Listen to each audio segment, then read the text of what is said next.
your land use law. As you're running again, pay attention to all of your voters. And the nation. Holloway in London, the wake-up call on News Radio 1120 KPNW.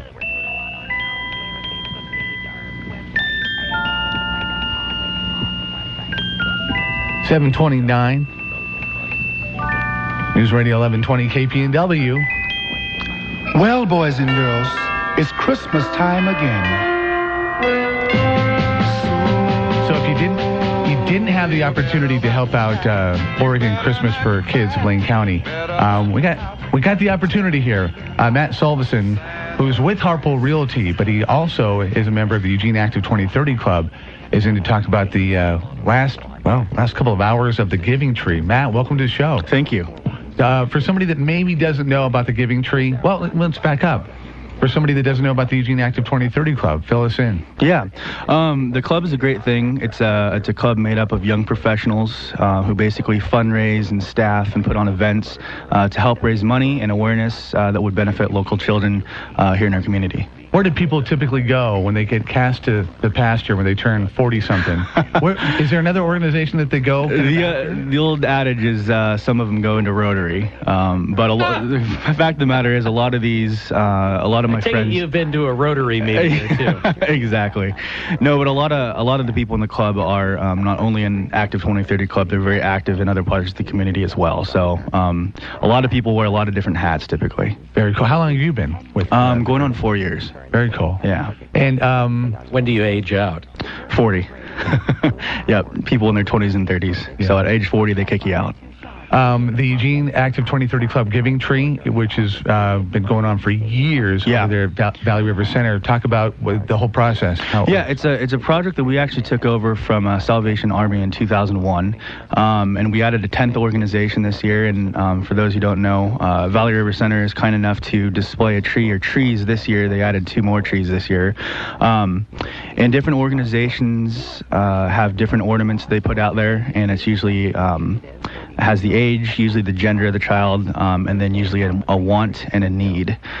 So people can go to Valley River Center, take an ornament off a tree, and then fulfill those gifts. And sometimes those are the only gifts that the kids get during Christmas. So it's really a cool deal.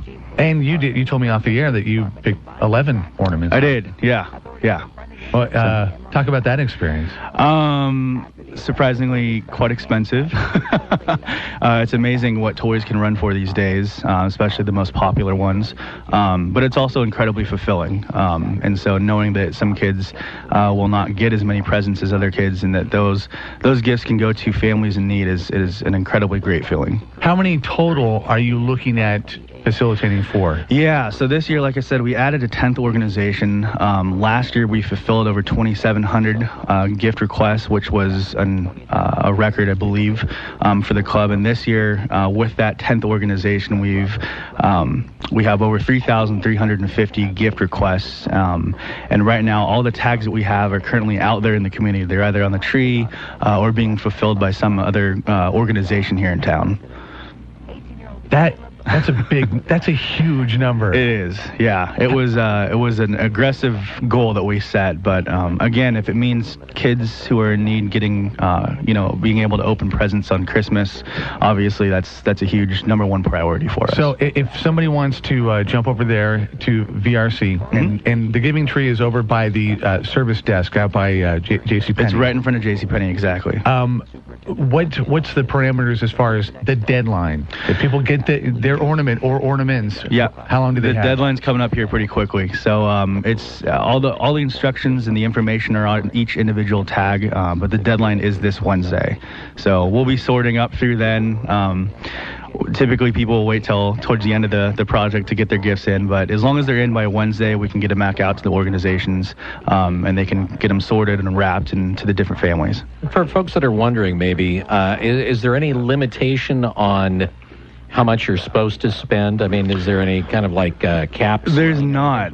It's interesting. You can go nuts if you want. can go nuts. We've had laptops, we've had iPods, we've had Seriously? Xboxes, we've had, some people, and in addition to spending a lot for one ornament, we've actually, we have a lot of people here in town that will fulfill 100 ornaments, 150 ornaments, and they'll just buy stuff throughout the year, and they've been doing this for years. They've been partnering either with Valley River Center or with us, and it's just something that they do every Christmas, which is incredibly impressive. Now, do they wrap the gifts themselves, or no? You don't. You guys don't. wrap, right? We actually don't. Each individual organization will wrap them themselves.